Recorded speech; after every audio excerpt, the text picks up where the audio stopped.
Poročila kažejo, da Izrael in ZDA izvajata najbolj intenzivne priprave doslej za obnovitev napadov na Iran, morda že ta teden. Slišite izjave izraelskih uradnikov, da verjamejo, da je vojna neizbežna.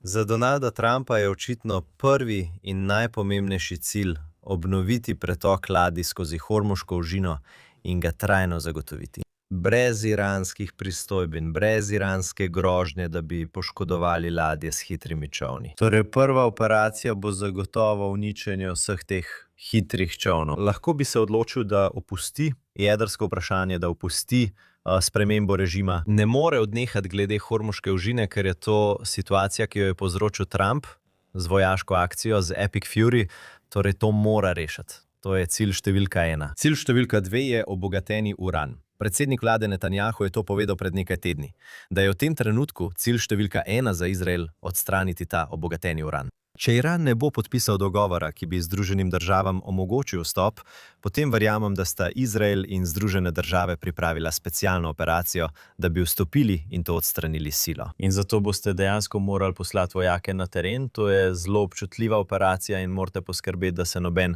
iranski oboroženec ne približa temu. Verjamem, da boste videli, kako bosta Izrael in Združene države napadla nekatere druge objekte za balistične rakete, ki so jih identificirali v tem obdobju premirja. In premirje je Izraelu in Združenim državam dalo priložnost za okrepljen nadzor in zbiranje obveščevalnih podatkov. Tako da verjamem, da imajo v tem trenutku še več vojaških ciljev, ki jih želijo zadeti.